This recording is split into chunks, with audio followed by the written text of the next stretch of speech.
అందరూ కూడా మార్కు సువార్త 2వ అధ్యాయం 1 నుంచి 12 వచనాల వరకు మనం చదువుకుందాం. నేను చదువుతుంటాను, ఒక్కొక్క వచనం చదువుతుంటాను. మనం దాన్ని ధ్యానించుకుంటూ మనం ముందుకు వెళ్దాం. 2వ అధ్యాయం 1వ వచనం. కొన్ని దినములైన పిమ్మట ఆయన మరలా కపెర్నహూములోనికి వచ్చెను. ఆయన ఇంట ఉన్నాడని విని వచ్చినప్పుడు అనేకులు కూడి వచ్చిరు గనుక వాకిటైనను వారికి స్థలము లేకపోయెను. ఆయన వారికి వాక్యము బోధించుచుండగా. స్తోత్రం చెప్దాం అందరూ కూడా. హల్లెలూయా, హల్లెలూయా. యేసుక్రీస్తు ప్రభువారు భూమి మీద పరిచర్య చేస్తున్న తొలి దినాలలో ఆయన ఎక్కువగా తన పరిచర్య అంతా కూడా కపెర్నహూము అనేక ఊరిలో ఎక్కువ జరిగించేవాడు. ఎందుకంటే అక్కడే అనేకులు దేవుని యొద్దకు రావడం, వారి యొక్క శిష్యులు ఉండడం, వారి విల్లులు ఉండడం, వారితో ఎక్కువగా దేవుడు తన ప్రచారమును, తన యొక్క మాటలను అనేకులకు వినిపించి అనేకులు బాగు చేసేవాడు ఆయన. అటువంటి వేళలో ఆయన ఒక ఇంటిలోనికి వెళ్ళాడు. ఆయన వెళ్ళినప్పుడు అక్కడ యేసయ్య ఉన్నాడని అనేకులు విన్నారట. వారందరూ కూడా ఏం చేశారంటే యేసయ్యని చూడడానికి వచ్చేవారు. చూడండి, జాగ్రత్తగా వినండి, నా వైపు చూడండి. మీరు చదవవసరం లేదు, కానీ నేనే చదువుతా, నేనే దాన్ని మీకు వివరిస్తాను. కాబట్టి మీరు నా వైపు చూస్తే నేను చెప్పే మాటలు మీకు అర్థమవుతాయి.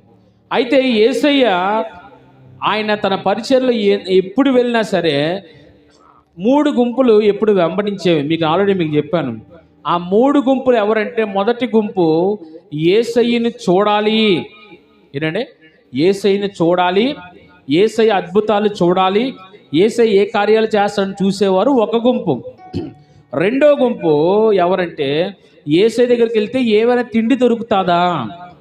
ఎందుకంటే యేసయ్యను అనేక మంది పిలిచేవారు. ఏంటి, ఈరోజు చూడండి, ఒకళ్ళు పాస్ట్ కానీ మీ ఇంటికి పిలిస్తే భోజనం పెడతారు కదా, అలాగా యేసయ్యను కూడా అనేకులు పిలిచేవారు. రండి అయ్యా, మా ఇంటికి రండి, మా ఇంటికి రండి, మీరు భోజనం చేద్దరు, మాతో కొంతసేపు గడపండి అని.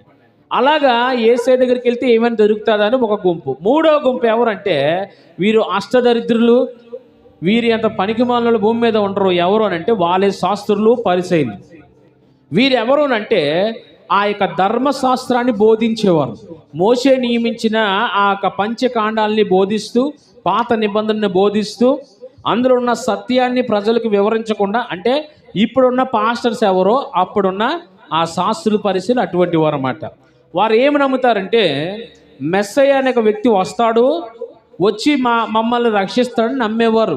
కానీ వచ్చిన యేసయ్యని నమ్మరు వాళ్ళు. వారు ఏం చేసేవారంటే, ఈయన ఎవరు, ఈయన దేవుని కుమారుడు అంటున్నాడు, నేనే దేవుని అంటున్నాడు, నేను దావీదు కుమారుని అంటున్నాడు, ఈయన ఎవరు, ఈయన ఎలాగైనా పట్టుకొని ఈయన్ని సిలువ వేయాలని ఆలోచన చేసేవారు ఈ 3వ గుంపు. ఈ 3 గుంపులు కూడా యేసయ్య ఎక్కడికి వెళ్ళినా సరే యేసయ్య వెంబడి వెళ్ళేవారట. అలాగా యేసయ్య కపెర్నహూములోకి వచ్చిన తర్వాత యేసయ్య వచ్చాడని మాట విన్నప్పుడు ఆ యొక్క ఇంటంతా నిండిపోయారట జనాలు. ఎక్కడ కూడా ఖాళీ లేదు. ఆయన ఏ మాట చెప్తాడా, ఆయన ఏ మాట చెప్తే విందామా అనే ఆశతో చాలామంది చూసేవారట. ఎందుకంటే ఆ మాట అనేకులను బాగు చేసేది, ఆ మాట అనేకులను చీకటి నుండి వెలుగులోనికి నడిపించేది. మేము ఇంత ఘోరమైన పాపములు ఉన్నామా అని చూపించేది యేసయ్య మాట. యేసయ్య మాట్లాడుతున్నప్పుడు నిండిపోయారట జనాలంతా, ఎక్కడ ఖాళీ లేదు. మొత్తం అంతా కూడా కనీసం యేసయ్య కాళ్ళు కదపడం కూడా ఖాళీ లేదు. ఇంట పిలిచిన వారు కూడా, జబదయ్య అనే ఒక ఇంట యేసయ్య ఉండి ఆ యొక్క వాక్యం చెప్తున్నాడు. ఆ ఇంటిలోనికి వెళ్ళడానికి కూడా ఖాళీ లేదు. అంత ఎక్కువగా మొత్తం జనాలందరూ వచ్చేసారు. అదే మొదటి ఆ 2 వచనాలు. 3వ వచనం చదువుదాం. కొందరు పక్షవాయు గల ఒక మనిషిని 4 చేత మోయించుకొని ఆయన యొద్దకు తీసుకొని వచ్చిరి. చాలామంది కూడి ఉన్నందున వారు ఆయన వద్దకు చేరలేక ఆయన ఉన్న చోటుకు పైగా ఇంటి కప్పు విప్పి సందు చేసి పక్షవాయువు గల వారిని పరుపుతో దింపిరి. స్తోత్రం చెప్దాం. హల్లెలూయా, హల్లెలూయా. చెప్పాను కదా, యేసయ్యను వెంబడించిన వారిలో స్వస్థతల గుంపు ఉండేది. యేసయ్యని ఎలాగైనా చూడాలి, నాకు స్వస్థత కలగాలి అని చాలామంది చూసేవారట. అలాగే అక్కడ ఒక విషయం జరిగింది. ఏమిటంటే, ఒక వ్యక్తి ఒక పక్షవాయువు అంటే ఏంటంటే ప్యారలైజ్డ్ అయిపోయాడు. చిన్నతనం నుండి తన యొక్క బ్రతుకు అంతా కూడా ఏమి తనకు తాను చేసుకోలేడు. అటువంటి వ్యక్తి ఆ యొక్క నలుగురు చేత మోయించుకొని ఆ ప్రాంతానికి వచ్చాడు. యేసయ్య దగ్గరికి వచ్చి, యేసయ్య నన్ను చూస్తే నాకు బాగు అవుతుంది అన్న యొక్క ఆలోచనతో ఆ యొక్క నలుగురు స్నేహితులు ఆ యొక్క వ్యక్తిని తీసుకొని వచ్చారు. చూసినప్పుడు అంతకు నిండిపోయింది, ఖాళీ లేదు. వెళ్ళడానికి కూడా, నడవడానికి కూడా ఖాళీ లేదు. ఏం చేయాలి?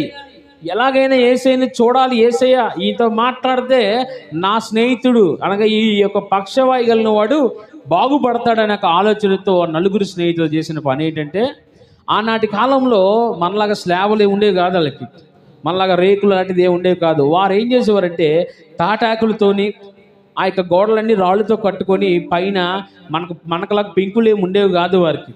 ఆ తాటాకులతోని, కొందరైతే ఆ యొక్క కర్రలతోని కట్టుకునేవారు. వీరు పైకెక్కి యేసయ్య ఎక్కడున్నాడా అని చూచి యేసయ్య ఉన్న దగ్గర ఆ పైన ఆ పై కప్పుని విప్పి ఆ వ్యక్తిని యేసయ్య దగ్గర దించారు. జాగ్రత్తగా వినండి. ఇప్పుడు వరకు మానవ కార్యం జరుగుతుంది అక్కడ.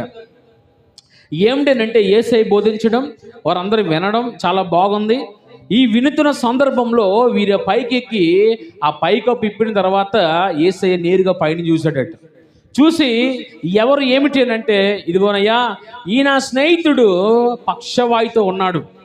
ఈ యొక్క పక్షవాయువు ఈయన చిన్నతనం నుండి బాధిస్తుంది. ఈయనకు తిండి కానీ ఆరోగ్యం కానీ ఏమీ లేదు, నడవలేని స్థితి.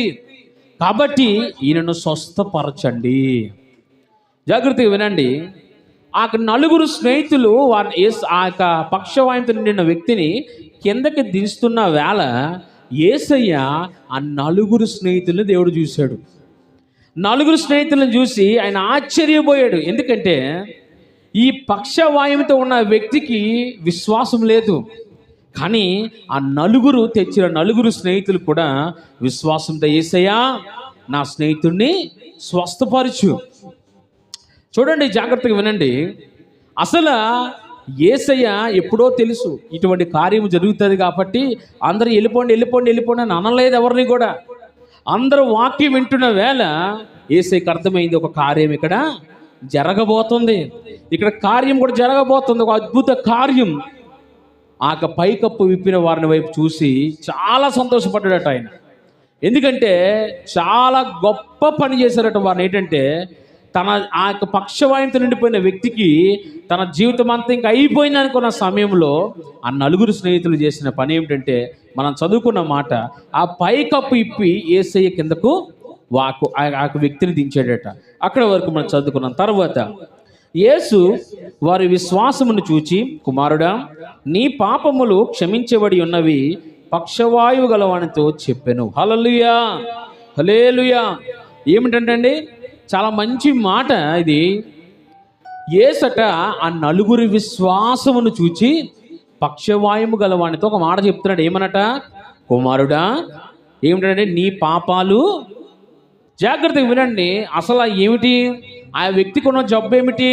కాళ్ళు చేతులు ఆడవు, ఇంకా నడవలేని స్థితి, అసలు లెగలేడు, ఏమి చేసుకోలేడు.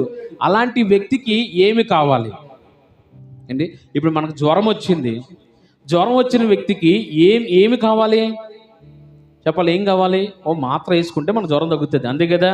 ఇప్పుడు ఒక జబ్బుకి ఆ జబ్బుకి తగ్గ మాత్ర వేసుకుంటే ఆ జబ్బు తగ్గుతుంది కదా. కానీ ఇక్కడ యేసయ్య ఏ మాత్ర ఇవ్వలే, ఏ టెస్ట్లు రాయలేదు. ఆయన ఏమంటున్నాడు? కుమారుడా నీ పాపాలు క్షమించబడ్డాయి. అసలు ఏంటి?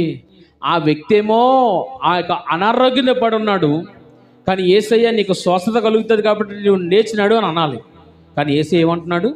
కుమారుడా నీ పాపాలు క్షమించబడ్డాయి. అసలు ఎవ్వరికి అర్థం కావటం లేదు. ఇదేంటి? ఇంత కష్టపడి తీసుకొని వచ్చిన వారికి అర్థం కావటం లేదు. అసలు ఈ వ్యక్తిని యేసయ్య ముడతాడేమో ఏంటి? అందరూ అదే కదా అనుకుంటారు. ఈ వ్యక్తి నెత్తి మీద చెయ్యేస్తాడు యేసయ్య, నూనె రాస్తాడు, ఈ వ్యక్తి లేచి వెళ్ళిపోతాడు అని అనుకుంటున్నారు అందరూ. కానీ ఇక్కడ యేసయ్య ఏమన్నారంటే, కుమారుడా నీ పాపాలు క్షమించబడ్డాయి. అసలు చాలా మందిలో ఉన్న ఆలోచన ఇదేంటి? ఆయన ఏ పాపం చేశాడు? ఆయన చేసిన పాపం ఏమిటి? ఈ యొక్క మాటకు అక్కడ ఉన్న అందరూ కలవరం ఏర్పడింది. చాలామంది ఇదేటి ఆయన స్వస్థపరచడం మానేసి యేసయ్య ఏమంటున్నాడు, కుమారుడా నీ పాపాలు క్షమించబడ్డాయి. తర్వాత వచ్చిన చదువుకుందాం. శాస్త్రుల్లో కొందరు అక్కడ కూర్చుని ఉండేది. చెప్పాను కదా, ఈ పనికి మేల బ్యాచ్ ఉండేది. యేసయ్యను ఎప్పుడు ఎప్పుడు ఎప్పుడు ఎప్పుడు పట్టుకుందామా అని అక్కడ వారితో పాటు ఈ బ్యాచ్ కూడా ఒకడు ఉంది. అక్కడ కూర్చొని ఏం చేస్తున్నారట, వారు ఇతడు ఇట్లు ఎందుకు చెప్పుచున్నాడు, దేవదూషణ చేయుచున్నాడు కదా, దేవుడు ఒక్కడే తప్ప పాపమును క్షమింపగలిగిన వాడు ఎవడని తమ హృదయములలో ఆలోచించుకొనుచున్నారు. స్తోత్రం, హల్లెలూయా, హల్లెలూయా. ఈరోజు అసలు యేసుక్రీస్తు అనే ఒక వ్యక్తి దేవుడు ఎలాగవుతాడండి అని చాలా మందిలో ఒక అపోహ. ఆయన దేవుడే కాదు, ఆయన ఒక ప్రవక్త అని చాలామంది అనుకుంటారు. కానీ నిజం చెప్పాలంటే పాపాలు క్షమించగలిగేది యేసయ్య మాత్రమే. ఎందుకో తెలుసా? జాగ్రత్తగా వినండి. పాపమును క్షమించగలిగిన ఆయన మాత్రమే. పరిశుద్ధ రక్తం ఆయనలో ఉన్నది. ఆయన ఏ పాపము చేయని వ్యక్తి. యుద్ధాలు చేయలేదు, రాజ్యాలు గెలవలేదు, కానీ పాపాన్ని మాత్రమే గెలిచాడు ఆయన. హల్లెలూయా. అక్కడ ఉన్న వారందరికీ కూడా ఈయన ఎలా చెప్తున్నాడో, అసలు పాపాలు క్షమించగల శక్తి ఎవరికి ఉంది ఏంటి? భూమి మీద ఎవరికన్నా ఉందా? లేదా నీ ఇంట్లో వరకు ఉందా? నీ పాపాలు క్షమించబడ్డాయి, ఇక్కడ నీకు పాపం చేయకు, ఇక నువ్వు బాగా జీవించని ఎవరైనా చెప్పగలరా ఏంటి? ఒక్కడు లేడు. ప్రపంచమంతా కూడా అందరూ పాపము చేసి దేవుడు అనుగ్రహించు కృపకు దూరం అయిపోయాం మనం అందరం కూడా. కానీ మరి పాప క్షమాపణ ఎవరు ఇవ్వగలరు? ఆయన యేసుక్రీస్తు. గడిచిన చాలామంది ఇప్పుడున్న ఈ యొక్క సీజన్ ఏంటి? Christmas season. అందరూ ఎలాగ ఆనందిస్తున్నారు ఏంటి? మంచి మంచి స్టార్, మంచి లైట్లు, మంచి బట్టలు, మంచి ఇవన్నీ రకాలుగా బాగున్నాయి. కానీ నిజమైన సత్యం ఏమిటో తెలుసా? అసలు యేసయ్య భూమి మీదకి వచ్చింది ఎందుకో తెలుసా? మరణించడానికే. చాలామందికి అర్థం కాదు ఈ మాట. ఏంటండి మరణించడానికంటే? ఒక పాపం అనేది ఒకటి ఉంది. అది ఎప్పటి నుంచి వచ్చిందట? ఆదాము నుండి. ఆ ఆది కాలంలో దేవుడు చెప్పిన మాట, ఆదామా నీవు ఈ చెట్లు ఈ యొక్క తోటలో అన్నీ తిను, కానీ మంచి చెట్లు తెలివించిన ఫలము తినద్దంటే అవ్వను మోసగించిన అపవాది అవ్వ వెళ్ళి తిని తను తినడమే కాదు ఆదాము కూడా ఇచ్చిన వల్ల ఏమైందో తెలుసా? అప్పుడే పాపము ఈ యొక్క ఆత్మలోకి ఎంటర్ అయింది. దేవుడు మనకంటూ ఒక ఆత్మ ఇచ్చాడండి. ప్రపంచంలో ప్రతి ఒక్కరికి ప్రాణము దేహం ఉంటుంది. ఈ పశువులకి ఆత్మ ఉండదు. ఆత్మ ఎవరికి ఉంటుంది అండి? ఎవరికి ఉంటుంది ఆత్మ? మనకు మాత్రమే. ప్రాణము, ఆత్మ, దేహము. ఈ ప్రాణము ఈ దేహము భూమిలో కలిసిపోద్ది. ఆత్మ మాత్రం ఎక్కడికి వెళ్తుందట? దేవుని యొద్దకు వెళ్తుంది. ఈ ఆత్మ పెట్టింది ఎవరట? దేవుడే. ఆ ఆత్మకు ఏమంది తెలుసా? ఆ ఆదాము ద్వారా పాపము చేకూరింది. మరి ఆ పాపమును తీయాలంటే ఎవరి వల్ల అవుతుందట? ఎవరి వల్ల అవ్వదు. ఎందుకంటే పాపమును జయించగలిగిన వాడు పరిశుద్ధ రక్తంతో ఉండాలి. అసలు యేసుక్రీస్తు పుట్టుకే ఎంత గొప్ప గొప్ప గొప్ప, అది అద్భుతమండి. పాపము లేకుండా పుట్టినోడు యేసయ్య మాత్రమే. అందుకే ఈరోజు యేసయ్య అంటే ఎవరికి కూడా పడదు, ఎవరు మాట ఒప్పుకోరు. ఎందుకంటే ఆయన మాత్రమే సజీవుడు, నేటికి కూడా మాట్లాడే దేవుడు ఆయన. అలాంటి దేవుడు మాట్లాడుతున్నప్పుడు ఇక్కడ ఉన్న యొక్క శాస్త్రులు అంటున్నారు, ఈయన ఎలా చెప్పగలడు పాపాలు క్షమించబడ్డాయని. ఇప్పుడు కూడా చాలామంది ఉన్న అపోహ అదే. అసలు యేసయ్య దేవుడు ఎలాగ అవుతాడు? నీ కొరకు నా కొరకు ఎలా చచ్చిపోయాడు? అసలు చచ్చిపోయినాడు దేవుడా అంటే అవును. పాపము వలన వచ్చు జీతం అనే మరణము, ఆ మరణమును తప్పించిన నరుడు ఎవ్వరూ లేరట. దాని గుండా అందరూ ప్రయాణం చేయవలసిందే. కానీ యేసయ్య భూమి మీదకి వచ్చి అండి పశువుల పాకల్లో పుట్టడం అంటే ఎంత అసలు ఎక్కడ పుట్టాడో కూడా ఆయన తెలియదు. అసలు ఆ పశువుల పాకలో పెట్టారు అంతే. ఆయన పుట్టింది కూడా పశువుల పాక కాదు. ఆయన మార్గములో ఎక్కడో పుట్టాడండి. ఎక్కడ పుట్టాడో కూడా తెలియదే. ఆయన సత్రములో స్థలము లేనందున ఎక్కడ పెట్టారట? పశువుల పాక. నీకోసం నా కోసం దరిద్రుడుగా ఆయన పుట్టాడు. ఆయన అనుకుంటే రాజుల దగ్గర పుట్టవచ్చు, మంచి బంగారు ఉయ్యాలలో ఆయన ఉండొచ్చు. కానీ ఆయన పుట్టిన విధానం ఏంటంటే పొత్తి గుడ్డలు అంటే ఏమిటి అండి? మనం చదువుకుంటే ఉంటుంది, పొత్తి గుడ్డల్లో చుట్టి ఆయన ఆ తొట్టిలో పెట్టారట. జాగ్రత్తగా వినండి. అసలు ఆ పొత్తి గుడ్డలు అంటే ఏంటో తెలుసా? మాసిపోయిన గుడ్డలు. మనం చూడండి ఇంట్లో కిచెన్లో మనం తుడుచుకుంటాం గుడ్డలు. ఆ గుడ్లు ఉంటాయి, మాసిపోతే ఎలాగుంటాయి? అలాంటి గుడ్డలు అంటాయి అవి. అలాంటి బట్టల్లో ఏసేని చుట్టి, తొట్టి అంటే ఏమిటి? కుడి తొట్టి ఏంటి? అపరగం మీద కుడి తొట్టి ఎలా ఉంటుంది? అది నీట్గా ఉంటుంది, రోజు కడుగుతారు దాన్ని. ఎలా ఉంటుంది? అష్ట దరిద్రం అంతా అందులో ఉంటుంది. ఈ యొక్క ఊర్లో వాళ్ళందరి చెత్త అంతా కూడా అందులో ఉంటుంది. ఎంత కంపు కొడుతుంది! అలాంటి తొట్టిలో ఉన్న నీళ్ళని క్లీన్ చేసి ఏసైని అందులో పడుకోబెట్టారు. ఇప్పుడు చెప్పండి, ఏసై వస్తే సంబరాలు చేసుకోమని చెప్పాడు ఆయన అంటే ఏడవాలి, ప్రభువా నువ్వు నా పాపము కొరకు భూమి మీదకి వచ్చావయ్యా, నువ్వు వచ్చింది కూడా మరణించడానికేనయ్యా, మరణించి పాపమును జయించి తిరిగి మరలా నీవు మా కొరకు రాబోతున్నావు, అప్పుడు కదా సంతోషం. ఏంటి నిజమైన సత్యం ఏమిటో తెలుసా? యేసయ్య పుట్టింది నా కోసమే. నిజంగా ఎంత గొప్ప దేవుడండి ఆయన. ఆ ఆకాశ మహాకాశాలు పట్ట జాలనంత గొప్ప దేవుడండి ఆయన. ఎవరు అవ్వగలరు? యేసయ్య. ఇక్కడ చెప్తున్న మాట, ఇదిగో కుమారుడా నీ పాపాలు క్షమించబడ్డాయి. ఎంత మంచి మాట తెలుసండి అది. స్వయంగా ఎవరు పలుకుతున్నారు ఆ మాట? ఎవరు పలుకుతున్నారండి? మానవులు కాదు. అక్కడున్న శాస్త్రులు అంటున్నారు, ఈయన ఎలా చెప్పగలడు? అసలు ఈయన ఎవరు? పాపాలు క్షమించగలిగేది యెహోవా దేవుడు మాత్రమే కదా. ఈయన ఎవడు? ఈయన దైవ దూషణ చేస్తున్నాడు, ఈయన దేవుడిని తిడుతున్నాడు అని చెప్పి ఆయన మీద నెపం మోపాలని ఆలోచన చేస్తున్నారు. జాగ్రత్త వినండి. ఇప్పుడు చెప్పాడు యేసయ్య, మీరు నన్ను నమ్ముకుంటే, నన్ను తెలుసుకుంటే మీకు శ్రమ తప్పదు. ఏంటి? శ్రమ మీకు తప్పదు. శ్రమ మీకు తప్పదు. ఒక విషయం చెప్తాను, జాగ్రత్తగా వినండి. మన భారతదేశంలోనే ఒక కొండ తెగ ఉన్నది. వారు ఏ కొండ ప్రజలంటే నాగరికతగా అనగా మన యొక్క జనరేషన్ అంటే ఒక బట్ట వేసుకోవాలి, ఒక ప్యాంట్ వేసుకోవాలి, మంచిగా తినాలని కూడా తెలియదు. కనీసం ఒంటి మీద బట్టలు ఉన్నాయని కూడా తెలియని ప్రజలు వాళ్ళు. అలాంటి వారి మధ్యకు 1900 సంవత్సరంలో ఒక మిషనరీ అక్కడి నుంచి స్కాట్లాండ్ నుంచి ఆయన ఆ ప్రాంతానికి వచ్చాడు. వచ్చి అనేక వారితో మాట్లాడడానికి కూడా వారి భాష తెలియదు ఆయనకి. వారితో ఏదో విధంగా కమ్యూనికేట్ అయ్యి వారితో మాట్లాడి వారికి దేవుని కొరకు సువార్త చెప్పడం ప్రారంభించాడు. ఆ చెప్పినప్పుడు వారు అందరూ ఒక గుంపుగా ఉంటారు.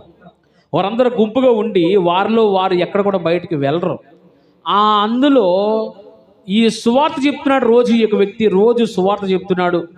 వాళ్ళందరూ ఎవరో విన్నట్టు వెళ్ళిపోతున్నారు. వారి భాషలో మొత్తానికి ఏదో నేర్చుకొని చెప్తున్నాడు అన్నమాట. అప్పుడు ఆ గూడానికి పెద్దయిన ఒక వ్యక్తి ఆయన మాటలు విని ఆయన మారు మనసు పొంది యేసయ్యని వెంబడించడం ప్రారంభించాడు. జాగ్రత్తగా వినండి. యేసయ్యని వెంబడించినప్పుడు తన కుమారుణ్ణి కూడా ఆయన కూడా యేసయ్యని వెంబడించడం ప్రారంభించినప్పుడు ఆ గూడానికి పెద్ద వారి దేవుడిని నమ్ముకున్నప్పుడు వారందరిలో ఇదేంటి ఇంతవరకు మనము ఇలా బ్రతికాం కదా, ఈయన ఎవరో తీసుకొచ్చాడు, నువ్వు ఆయన నమ్ముకుంటే ఎలాగా అని చెప్పి వీళ్ళందరికీ ఉన్న పెద్ద అతనికి వారు కంప్లైంట్ చేసినప్పుడు ఆయన వచ్చాడు. ఆయన వచ్చినప్పుడు ఏమిటయ్యా ఇది, నీవు వీళ్ళందరూ నడిపించాలని కదా నేను పెట్టాను, నువ్వేటి ఇప్పుడు ఎవరో చెప్పిన దేవుడు అంట వారు వెళ్ళిపోతున్నావు అంటే, లేదయ్యా ఆయన నిజమైన దేవుడు, ఇదిగో నాతో మాట్లాడాడు కాబట్టి నేను నా కుమారుడు ఆయనే నమ్ముకుంటాం, మేము అక్కడికి వెళ్ళిపోతాం అని అన్నప్పుడు, కుదరదు నువ్వు వెళ్ళడానికి వీలు లేదు అని అంటే, లేదయ్యా నేను వెళ్ళిపోతాను అన్నప్పుడు ఆ వ్యక్తి తన కుమారుని పట్టుకున్నాడు. ఇదిగో నువ్వు కానీ ఆ గూడెం పెద్ద అంటున్న మాట, నువ్వు కానీ ఇక్కడి నుంచి వెళితే నీ కుమారుని చంపేస్తాం అని అన్నప్పుడు ఆయన అంటున్నాడు, అయ్యా మీరు చంపినా పర్లేదు, నేను నా కుమారుడు దేవుని దగ్గరికి వెళ్ళిపోతాం అని అన్నప్పుడు వినలేదు. వెంటనే బల్లాళ్ళతో కుమారుణ్ణి పొడిచి గుండెని బయటకు తీసేశారు.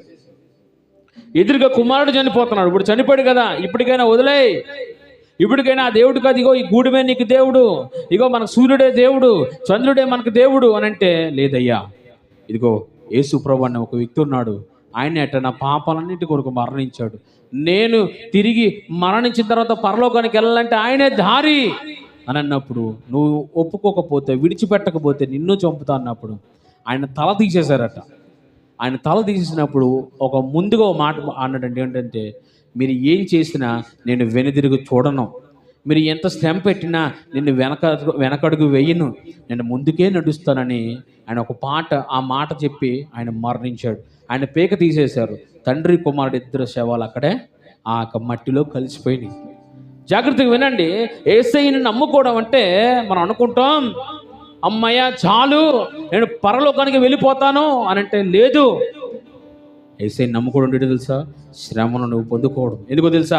నీ పాపము క్షమించబడిన తరువాత నువ్వు యేసయ్యని వెంబడించిన దినాలలో ఎన్నో సమస్యలు ఎదురవుతాయి, ఎన్నో ఇబ్బందులు ఎదురవుతాయి. కానీ ఒక విషయం, నీకు తోడుగా దేవుడు ఉంటాడు. ఆ చనిపోయిన ఇద్దరు బట్టి ఏమైంది తెలుసు? తర్వాత వారి ఇద్దరు మరణించినప్పుడు ఆ శవాలు కుళ్ళిపోతూ అలాగే ఉన్నాయి. కొన్ని దినాలకి ఆ యొక్క గూడెం అంతా రక్షించబడిందండి. ఎవరైతే చంపే అన్న వ్యక్తే మొదట దేవుణ్ణి నమ్ముకొని ఈరోజు సేవకుడిగా వారే ఉన్నారట. హల్లెలూయా. చూడండి, మనం అనుకుంటాం శ్రమ కలిగింది, చిన్న బాధ కలిగింది, అయిపోయింది ఇక నా జీవితం, ఇంకెందుకు దేవుణ్ణి నమ్ముకొని అంటే అందరికి కార్యాలు చేస్తున్నాడు. ఒక రీసెంట్గా తెలిసిన ఒక విషయం, దేవుడు ఉన్నాడా, దేవుడు ఉంటే నాకేం చేశాడు, దేవుడు ఉంటే నాకు ఏం జరిగింది, ఎందుకు నాకు ఈ బాధ, నాకు ఎందుకు ఈ కష్టం, నాకు ఎందుకు ఈ యొక్క శ్రమ, దేవుడు లేకపోతే ఈరోజు బ్రతికే ఉండవు. అది మనం గ్రహించాలి. దేవుడు నాకు ఏం చేశాడు అనొద్దు దయచేసి. దేవుడు నాకు ఏమి చేశాడండి, నాకు ఏం ఉపయోగం, ఎన్ని సంవత్సరాలు బట్టి బాధపడుతున్నాడో, ఈ బాధ చేత, ఈ వ్యాధి చేత, ఈ కష్టం చేత, ఈ నింద చేత ఎన్ని సంవత్సరాలు బాధపడుతున్నా, నాకు ఆయన ఏం చేశాడు? జాగ్రత్త, దేవుడు నిన్ను ఈ విధంగా బ్రతికించాడంటే ఏదో ఒక గొప్ప కార్యం చేయబోతున్నాడు. నీ ద్వారా అనేకులకు సువార్త వెళ్ళబోతుంది, నీ ద్వారా నీ ఇల్లు దేవుడు రక్షిస్తాడు. కాబట్టి మనం నోరు పారేసుకోకూడదు. అసలు దేవుణ్ణి నమ్ముకోవడం అంటే ఏంటో తెలుసా? నీ పాపాలు క్షమించబడతాయి. ఈరోజు యేసయ్యని నమ్ముకోవడం అంటే ధనవంతులుగా చేస్తానని చెప్పలేదు ఆయన, నీకు పాపాన్ని విడుదల ఇవ్వగలను నేను. అక్కడ అంటున్నాడు యేసయ్య, కుమారుడా నీ పాపములు క్షమించబడ్డాయి అని చెప్పిన వెంటనే వారు అంటున్న మాట మనం చదువుకున్నాం, మరొకసారి చదువుదాం. వారు ఇతడు ఎట్లెందుకు చెప్పుచున్నాడు, దేవదూషణ చేయుచున్నాడు కదా, దేవుడు ఒక్కడే తప్ప పాపము క్షమించేవాడు ఎవరు?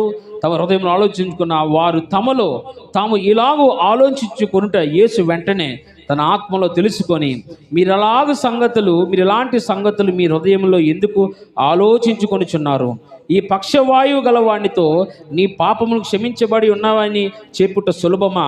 నీవు లేచి నీ పరుపెత్తుకొని నడువమని చెప్పుట సులభమా? అయితే పాపములు క్షమించుటకు భూమి మీద మనిషి కుమారునికి అధికారము కలదని మీరు తెలుసుకునే వారితో చెప్పాను. హల్లెలూయా. జాగ్రత్తగా వినండి. వారు ఆలోచన చేస్తున్నారు, అసలు ఏంటి ఈయన పాపాలు క్షమించగా అని ఎంతో పుసుకుమని మాట అనేస్తున్నాడు. అసలు ఆ పాపాలు క్షమించగల శక్తి దేవుడు తప్ప ఎవరికి లేదు ఈ భూమి మీద. అప్పుడు యేసయ్య అంటున్నారు, ఇదిగో పాపాలు క్షమించబడ్డాయి అని చెప్పుట సులభమా, నీ పరుపు ఎత్తుకొని వెళ్ళిపోటు సులభమా? అయితే పాపాలు క్షమించగలిగేది యేసయ్య మాత్రమే. ఈ భూమి మీద మనిషి కుమారుడికి మాత్రమే పాపాలు క్షమించగలిగే శక్తి ఉన్నది. చాలామంది తెలియని విషయం ఏంటంటే, నాకు అద్భుతాలు అయిపోవాలి, ఆశ్చర్యకాలు జరిగిపోవాలంటే ఆయన అంటాడు, కాదు, మొదట నీ పాపము విడిచిపోవాలి. ఏమిటండి నేను ఏం చేశాను, నేను ఏ పాపం చేశానండి అని అంటే ఒకటే మాట, నీ ఆత్మ బంధించబడి ఉన్నది. ఏమిటండి ఆత్మ అంటే? మనం అనుకుంటాం మనం చక్కగా మేము ఆరాధనకు వస్తున్నాం, చక్కగా పాటలు పాడుతూ చక్కగా మేము ప్రార్థన చేస్తున్నాం, అంతా బాగుంది. కానీ దేవుడు అంటున్నాడు, అమ్మా నీ ఆత్మ ఇంకా రక్షణలోనికి రాలేదు, ఇంకా పాపముతోనే నిండి ఉన్నది. ఆనాడు ఆదాము ద్వారా వస్తున్న పాపము ఇంకా నీ ఆత్మను పట్టుకొని పీడిస్తుంది. శరీరాన్ని కాదు పట్టుకున్నది, శరీరాన్ని ప్రాణాన్ని కాదు పట్టుకున్నది, ఆత్మను పట్టుకుంది ఆ యొక్క పాపము. ఈరోజు యేసయ్య వచ్చింది ఎందుకో తెలుసా? నీ శరీరాన్ని విడిపించడానికి, నీ ప్రాణమును సంతోషంగా ఉంచడానికి కాదండి, నీ ఆత్మను బ్రతికించడానికి. అందుకని ఆయన అంటున్న మాట, నీ పాపాలు క్షమించబడ్డాయి. ఏమనాలి? లేచి నడిచే వెళ్ళిపో అనాలి. ఏంటి? లేచి నడిచి వెళ్ళిపో అనాలి. కానీ యేసయ్య అలాగా అలా ఏమంటున్నాడు ఆయన? కుమారుడా నీ పాపాలు క్షమించబడ్డాయి అంటే ఏమిటో తెలుసా? ఈ దినం నుండి నీ ఆత్మ పాపం నుండి విడుదల పొందింది కాబట్టి నీ ఆత్మతో పాటు శరీరాన్ని కూడా ఆరోగ్యం. వెంటనే ఆడు ఏం చేశాడట? లేచి నడిచాడట. ఎంత గొప్ప కార్యం అండి. హల్లెలూయా, హల్లెలూయా. చూడండి, నీకున్న పరిస్థితులు మారాలి అంటే మొదట నీ ఆత్మ రక్షణలోనికి రావాలి. ఏంటి? ప్రభువా నా బ్రతికి ఇంతేనా, నా జీవితం ఇంతేనా, ఎల్లవేళ నేను ఎలాగుంటానా, నా బ్రతుకు అంతా కూడా ఏటమేనా అంటే ఆయన అంటాడు, అమ్మా నీ బ్రతుకు మారాలంటే నీ ఆత్మ రక్షించబడాలి, నీ ఆత్మ రక్షణలోనికి రావాలి. ప్రభు మరి బాప్తిజం తీసుకున్నాను కదా అని అంటే ఆయన అంటాడు, అమ్మా ఆత్మ రక్షణలోనికి రాకుండా బాప్తిజాలు పొందిన వ్యర్థమే. నీకు మారు మనసు కలగకుండా నువ్వు తీసుకున్న బాప్తిసాలన్నీ కూడా వ్యర్థమే. నువ్వు ఎంత ప్రార్థన చేసినా వ్యర్థమే. మరి ఏం చేయాలి ప్రభు అంటే ఒకే ఒక మాట చెప్తున్నాడు, మొదట నీ ఆత్మను రక్షించుకో. నా యొద్దకు వచ్చి ఈ ఆత్మ నువ్వు రక్షించుకోకపోతే, నా ఈ ఆత్మ పాపం నుండి విడుదల పొందకపోతే నువ్వు ఎన్ని ప్రార్థించినా కార్యాలు జరగవు. మొదట మనం ఏం చేయాలటండి? మొదట మనం ఏం చేయాలి? ఆయన నీతిని, ఆయన రాజ్యమును వెతకాలి. ఆ రాజ్యమును వెతకడం అంటే ఏంటో తెలుసా? ప్రభువా, నేను ఘోరమైన పాపిని, నన్ను క్షమించు, నన్ను పరిశుద్ధునిగా చేయి, మారు మనసు నాకు కావాలయ్యా. చాలా ఘోరమైన విషయాలు. ఆ ఇద్దరు మరణించారు, మాకు తెలిసిన వారు. వారిద్దరూ అన్యులే, దేవుడి కొరకు వారికి ఏమీ తెలియదు. మరి ఇప్పుడు వారి ఆత్మ ఎక్కడికి వెళ్తుంది అంటే? దేవుడి కోసం తెలియదు, కనీసం ఒక మాట కూడా వారికి తెలియదు. వారి ఆత్మ ఎక్కడికి వెళ్తుందో చెప్తాను, వింటారా? వారి ఆత్మ నేరుగా నరకంలోనికి. సువార్త తెలియలేనప్పుడు దేవుడు క్షమిస్తాడు. ఈరోజు సువార్త అందరికీ వెళ్ళింది. యేసయ్య నిజమైన దేవుడు, నీ పాపాలు క్షమించబడతాయని నమ్ముకుంటే ఇగో పరలోకం ఆయన ఇస్తున్నాడు నీకు అని అన్న మాట వినప్పుడు నువ్వు దేవుని ఎదుకు రాకపోతే, ఒకవేళ నువ్వు దేవుడి మాట అంగీకరించకుండా యేసయ్య నా సొంత రక్షకుడు అని అంగీకరించకుండా మరణిస్తే నీ ఆత్మ నేరుగా నరకంలోనికి వెళ్ళిపోతుందని లేఖనాలు సెలవిస్తున్నాయి. ఈరోజు మరణించిన తరువాత మన జీవితం ఎలాగుంటుందని అంటే ఎవరు చెప్పలేం. కానీ క్రైస్తవం మాత్రమే చెప్తుంది, యేసయ్య మాత్రం చెప్తున్న మాట తెలుసా? మరణము తర్వాతే అసలైన జీవితం ప్రారంభమైనది. నువ్వు మరణించిన తదుపరి నీ ఆత్మ పరలోకానికి వెళ్ళాలా, నరకానికి వెళ్ళాలా, ఈ నిర్ణయించుకునేది నీవే. భూమి మీద ఉన్నప్పుడే ప్రభువా నా ఆత్మను రక్షించు, పాపం నుండి విడుదల నాకు కావాలయ్యా. లోకాశలతో, శరీరాశలతో, జీవపు డంబముతో ఇంకా లోకము వైపే నా ఆత్మ పరిగెడుతుంది. నీ వైపు నా ఆత్మ పరిగెట్టడం లేదు, నీ కొరకు ఆశ లేదు, నీ కొరకు తృష్ణ నాకు లేదయ్యా. అందుకనే యేసయ్య భూమి మీదకి ఎందుకు వచ్చాడో తెలుసా? బంధించబడిన వారికి విడుదల ఇవ్వడానికి, బేదలకు సువార్త. ఏంటి? బంధించబడిన వారికి విడుదల అంటే ఏమిటో తెలుసా? బందీ అయిపోయిన ఈ ఆత్మ. ఈ ఆత్మ ఎక్కడ బందీ అయిందో తెలుసా? ఆ కుటుంబాల్లో బందీ అయిపోయింది, లోకంలో బందీ అయిపోయింది, ఈ యొక్క లోక ఆశలో బందీ అయిపోయింది, ఈ అద్భుతాల్లో బందీ అయిపోయింది, ఈ ఆశ్చర్య కార్యాల్లో బందీ అయిపోయింది. అది ఇవ్వడానికి యేసయ్య వచ్చాడు. అది తెలియక ఈరోజు గెంతులు వేస్తున్నారు అందరూ కూడా. అంటే అది తెలియక డ్యాన్సులు అని అవన్నీ ఇవన్నీ వేస్తున్నారు. అవన్నీ ఆపి మొదట ప్రభువా నీవు నాకు వచ్చింది ఇదిగో నా పాపను విడిపించడానికి. అదే నిజమైన క్రిస్మస్ కదా అండి, అదే నిజమైన క్రిస్మస్ కదా. మేము చదువుకున్న బైబిల్ కాలేజీలో మేము చేసేది కూడా అదే. ఆనాటి కాలంలో మేము చదువుకున్నప్పుడు ఇలాగా ఇవేమీ కాదు, అనేకలు అన్యులింటికి వెళ్ళిపోయేవాళ్ళం. అన్యుల దగ్గరికి వెళ్ళి వారితో కూర్చొని అసలు యేసయ్య పుట్టింది ఎందుకు, మా సాక్ష్యాల వారు తెలియజేసి అనేకులను దేవుని వైపు ఆకర్షించేవారు. అసలు ఆయన వచ్చింది ఈ పండగలు, ఆచారాలు, లేదా ఈ ఆనవాయితీలు, ఈ యొక్క డ్యాన్సులు, లేదా లైటింగ్లు ఇవేమీ కాదట. ఆయనకి కావాల్సింది నశించిపోతున్న వారిని రక్షించడానికి భూమి మీదకైనా వచ్చాడండి. ఈ మాట తెలియక చాలామంది ఇంకా పాత పద్ధతుల్లో, ఆచారాలను మిగిలిపోయారు. జాగ్రత్త. ఆయన వచ్చింది ఎందుకో తెలుసా? నీ ఆత్మను రక్షించడానికి, బంధించబడి నీ ఆత్మను విడుదల ఇవ్వడానికి. అందుకని ఆయన అంటున్న మాట, నీ పరుపు ఎత్తుకొని వెళ్ళిపోయి అని చెప్పుట సులభమా, లేదా పాపాలు క్షమించబడ్డాయని చెప్పుట సులభమా? ఏది సులభం అండి? ఒక విషయం చెప్తాను, జాగ్రత్త వినండి. ఆయన పడుకొని ఉన్నాడు అండి, మన నోటితోనే వచ్చి లేచి వెళ్ళిపో నువ్వు, ఎందుకంటే మానవులం కాబట్టి. కానీ నీ పాపాలు క్షమించబడ్డాయని మనం చెప్పలేం కదా. ఏంటి? నీ పాపాలు క్షమించబడ్డాయని మనం చెప్పగలమా? లేదా నేను వెళ్ళి ఊర్లో వాళ్ళతో చెప్పగలనా, మీరు అందరూ పాపాలు ఉన్నారు, మీ పాపాలు క్షమించబడ్డాయి, ఇప్పుడు నుంచి మీరు పరిశుద్ధులు, మీరు ఎలాగైనా జీవించని చెప్పగలనా నేను? చెప్పండి. చెప్పలేను, ఎందుకంటే నేను దేవుని కాదుగా, నేను మానవుణ్ణే అండి. ఇప్పుడు నేను నేరుగా వెళ్ళి ఎదుర్కొన్న వాళ్ళు అందరి దగ్గరికి వెళ్ళి మీ పాపాలన్నీ క్షమించేశాను, మీ పాపాలు మీకు ఇంకే పాపం లేదు, మీరు హ్యాపీగా మీరు ఇష్టానుసారంగా బ్రతకండి అని చెప్పగలనా నేను? చెప్పలేను, ఎందుకంటే నేను దేవుణ్ణి కాదు. అని అంటున్న మాట, నేనే దేవుణ్ణి. ఎందుకో తెలుసా? వాడి పాపములు క్షమించగలిగినది నేను మాత్రమే. ఏంటి? యేసయ్య మాత్రమే మన పాపములను విడుదలిచ్చి ఈరోజు మన సజీవులుగా నిలబెట్టగలిగే సజీవుడైన యేసయ్య మాత్రమేనండి. మన పిండి వంటలు, మన కేకులు, మన బట్టల కొరకు ఆయన రాలేదు భూమి మీదకి. ఆయన వచ్చిన నిజమైన క్రిస్మస్ ఏమిటో తెలుసా ప్రభువా? ఎవరైతే ఆయన నమ్ముతారండి, నమ్మి విశ్వాసం ఉంచుతారట, వారట మరణించినను బ్రతుకును అండి. నా యందు విశ్వాసం ఉంచితే వారు మరణించిన బ్రతకడం అంటే ఏమిటో తెలుసా? నువ్వు భౌతికంగా ఇక్కడ మరణించినా నీ ఆత్మ యుగయుగంలో దేవునితో ఉంటుందట, దేవునితో యుగయుగంలో సంతోషిస్తుందట. అంటే ఇంత ప్రార్థన చేసి, ఇంత ఆరాధన చేసి, ఇంత మనం దేవుని సన్నిధిలో ఉండి కూడా మరణించి మన ఆత్మ నరకంలోనికి వెళ్ళిపోతే ఏం ప్రయోజనం అండి?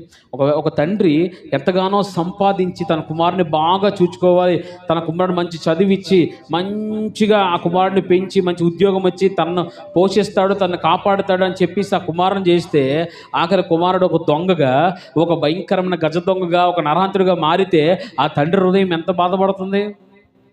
ఈరోజు దేవుడు భూమి మీదకి వచ్చి నీ కొరకు నా కొరకు తన ప్రాణాన్ని అర్పించి ఈరోజు నీ పాపాలు క్షమించబడ్డాయని దేవుడు చెప్పినప్పుడు మనం తదుపరి జీవితం ఎలా ఉండాలంట? ప్రభువా, ఇక నుండి నేను పాపం వైపు నేను చూడను, ఈ లోకం వైపు కాదయ్యా, బాధ అయినా శ్రమైన దుఃఖమైనా. ఆ తర్వాత రోజుల్లో అట ఈ యొక్క వ్యక్తి ఎవడైతే ఈ పక్షవాయుతో కలిగిన ఆ బాధపడుతున్న వ్యక్తి స్వస్థత పొందిన తర్వాత యేసయ్య అక్కడి నుంచి వెళ్ళిపోయిన తర్వాత ఆ వ్యక్తి అంట ఊరూర్లు వెళ్ళి సాక్ష్యం చెప్పాడట, ఇదిగో పక్షవాయుతో ఉన్న నన్ను బతికించినోడు యేసయ్య, నన్ను చూడండి, ఇగో నా కాళ్ళు నా చేతులు చూడండి, నా బతుకు ఒకప్పుడు అన్నీ ఒకటికి రెండుకి అన్ని మంచం మీదే, కానీ ఈరోజు నడుస్తున్నానంటే దానికి కారణం ఎవరో? యేసయ్య, నజరేయుడైన యేసుక్రీస్తు మాత్రమే నన్ను బతికించాడు. ఇదిగో నా ఆత్మ రక్షించబడింది కనుక మీరు కూడా ఆయన నమ్ముకోండి, మీరు కూడా ఆయన మాటలు వినండి, బాప్తిజం పొందుకోండి, పాపాన్ని విడిచిపెట్టండి అని చెప్పే మాటకు అనేక ఊర్లకు వెళ్ళట ఆ సువార్త చెప్పాడటండి ఆ పక్షవాయం కలిగిన వ్యక్తి. ఈరోజు మన దేవుని నమ్ముకొని 2 సంవత్సరాలు అవుతుంది కదా, నిజంగా విడుదల పొందామా? నిజంగా పాపం నుండి మనం విడుదల పొందామా అని ఒక ఆలోచన చేయండి. ఆత్మ రక్షించబడిందా? ఒకసారి ఈ ఆత్మ అనేది ఒకటి ఉన్నదని కూడా ఎవరికి గ్రహింపలేదు ఈ రోజుల్లో. కేవలం ఒక క్రైస్తవ్యం అనేది ఒక మతంగా చూస్తున్నారు చాలామంది. క్రైస్తవం అనేది మతము కాదు, ఇది మార్గము పరలోకానికి, ఇది మార్గము పాపం నుండి విడుదల పొందడానికి. యేసయ్య ఈ భూమి మీదకి వచ్చింది మనం ఇచ్చేవి తీసుకోవడానికి కాదండి. అర్థమైందే మీకు? యేసయ్య భూమి మీదకి వచ్చినది, ఆయన నరరూపిగా భూమి మీదకి వచ్చినది దేని కొరకు అంటే నీవిచ్చింది తీసుకోవడానికి కాదు, ఆయన ఇచ్చింది నువ్వు తీసుకోవడానికి. మనం ఏమిస్తాం? డబ్బులు ఇవ్వగలం, లేదా మనకున్న ఆస్తి పాస్తులు ఇవ్వగలం, లేదా మనకున్న సామర్థ్యాన్ని బట్టి ఇస్తాం, కానీ అవేమీ పరలోకానికి తీసుకెళ్ళం. కానీ యేసయ్య ఇచ్చింది. అందుకే అంటాడు ఆయన, నేనిచ్చి నీళ్లు మీరు కానీ త్రాగితే, ఏమంటున్నాడు ఆయన? నేనిచ్చి నీళ్ళు త్రాగితే మీ బ్రతుకంతా కూడా దాహం ఉండదు మీకు. హల్లెలూయా, హల్లెలూయా.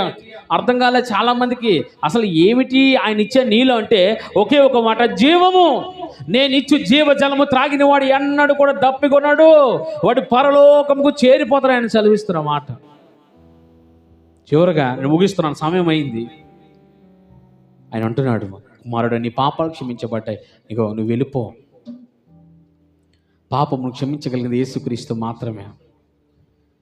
తన యొక్క స్నేహితుల విశ్వాసాన్ని చూసి దేవుడు ఆశ్చర్యపోయాడు. ఈరోజు నీ విశ్వాసం ఎలా ఉండాలంట? ప్రభువా, నీవు మాత్రమే చేయగలవయ్యా, నిన్ను మాత్రమే నేను నమ్ముతున్నాను, నీవు మాత్రమే ఇది చేయగలవు. నీ జీవితంలో కార్యము జరగాలంటే మొదట నీకు ఏమవ్వాలట? నీ ఆత్మ రక్షణలోనికి రావాలి. ఏంటి ప్రభు, ఎంతో కాలం నుంచి నేను ఇబ్బంది పడుతున్నానయ్యా, ఎన్నో సంవత్సరం నుంచి నేను బాధపడుతున్నానయ్యా, నాకు ఈ సమస్య ఎప్పుడు పోతుందంటే ఒకే ఒక మాట చెప్తున్నాడు ఆయన, మొదట నీ ఆత్మ రక్షించుకో, నీ ఆత్మ పాపం నుండి విడుదల రా, మారు మనసు పొందు. ఇదిగో మారు మనసు పొందితే నీవు అనుకున్నది దేవుడు దయచేస్తాడు. హల్లెలూయా, హల్లెలూయా. అది నీకు మేలైతేనే దేవుడు ఇస్తాడు, అది నీకు కీడైతే దేవుడు ఇవ్వడు. ఈరోజు మనం ఏ నిర్ణయం తీసుకుందాం? ఇలాగే వెళ్ళిపోతే, ఇలాగే ఏదో ఒక గంట గడియ దేవునితో గడిపేసి వెళ్ళిపోతే మనం అనుకుంటే చివరి దినాల్లో ఆఖరి గడియల్లో ఏడ్చినప్పుడు ప్రయోజనం లేదు. కానీ ఇది మిక్కిలి అనుకూల సమయం, నేటి రక్షణ దినం ఇది. దేవుని దగ్గర మొరపెడితే, ప్రభువా ఇదిగో నా ఆత్మను రక్షించయ్యా, ఇదిగో నా శరీరాన్ని పెంచి పోషించుకుంటున్నాను, కానీ ఇదిగో నీవిచ్చిన యొక్క ఇదిగో ఈ ఆత్మను నేను ఇంకా పాపములోనే ఉంచుతున్నాను. పాపములోనే బందీ అయిపోయింది, లోకములోనే బందీ అయిపోయింది, ఈ లోకాశలతో బందీ అయిపోయింది అయ్యా. అవన్నీ విడుదలవా? ఈ ఆత్మకు రక్షణ కావాలి, ఈ ఆత్మకు విడుదల కావాలి. ఇదిగో ప్రభువా, లోకం నుండి విడుదల నాకు కావాలి అన్నవారికి దేవుడు తప్పకుండా విడుదల ఇచ్చి విమోచించి పరలోకమునకు చేరుస్తాడు. అందరూ మోకరిద్దాం, ప్రార్థన చేద్దాం.